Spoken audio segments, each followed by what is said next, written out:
So magandang araw Kaboles, ang daming nangyayari dito sa PBA pre-agency.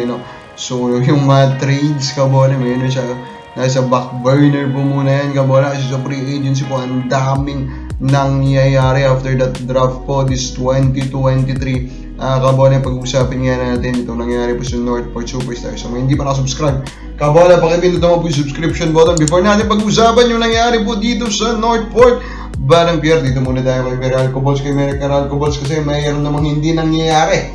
Hindi po pumipirma ito si Brandon Bates, the number 8 pick of the most recent draft Kaboles. So si Brandon Bates nga po Kaboles, yung kanila pong napili with their number 8 pick, pero hindi pa po nila napapapirma. And according kay Homer Saison, he explained the current situation. So umuwi daw tong si Bates Kaboles because of personal matters Kaboles, pero hanggang ngayon hindi ba siya bumabalik, and one of the reason, or the reason daw na isa po at kaya din wala pang kontrata is that gusto ni Bates isang taon lang po na kontrata Kaboles, while Meralco of course is trying to get more than one Kaboles because of the risk na rin na nangyari po na meron silang kompetensya po na hindi na lang po dito Kaboles sa bansa. Actually yung mga kapotensya na nila sa bansa po na MPBL, nakakadami na rin po ang naaagaw mula po sa PBA Kaboles. Pero si Bates nga, young guy that may want to play po in the future outside the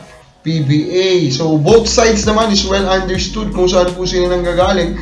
Pero sa Meralco Bulls, what is more important right now is for them to lock this guy in Kaboles, kasi they badly need a center, they badly need a giant Kaboles. Yung kulang po sa kanila of course, pero kakakulang din naman nila kay Torres, pero they can add another one Kaboles, and now they will have a much deeper Kaboles, a much more capable rotation sa kanila pong center position Kaboles. Now dito naman tayo nga po sa breaking news Kaboles ngayong Friday.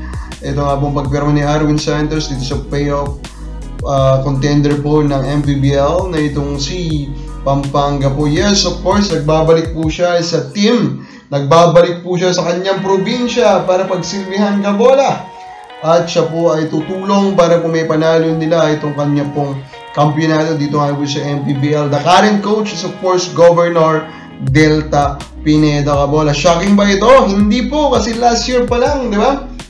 Nagsabi na si Arwin sa isang interview that is interested in an all-Cabalen plan dun po sa Converge Kaboles. So in short, talagang sinasabi niya meron siya talagang kagustuhan din Kaboles to represent Pampanga. And speaking of Converge Kaboles, yes po, Converge Kaboles could be the team that can get Arwin Santos according to sa report po ng Rappler Kaboles. So ito nga pong Converge Kaboles, of course being governed Kaboles by Delta Pineda, the current governor for the province, the guy that found Arwin Santos Kaboles, the guy who built the system that found a lot of PBA superstar po ngayon Kaboles.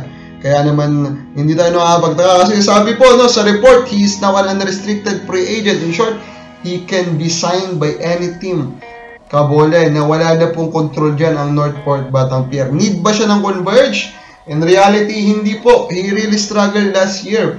And I know that he is a very unique player, pero at his age kasi talagang I do not think he is can return po to be a positive contributor. Masyado na pong bumagal yung kanya pong galawan, yung kanya pong mga senses, instinct, medyo tagilid na talaga po itong si Arwin Santos. Nevertheless, Kaboles, this guy is a legend. And I think if he ended up retiring in the MPBL in a way, that is a bad look for the PBA, di ba? Kasi this is a legit PBA superstar, is a legit PBA legend Kaboles, and that will not be a good thing. So sa mga fans po dyan ni Arwin Santos, ano po masasabi niyo dito? Comment na po sa baba.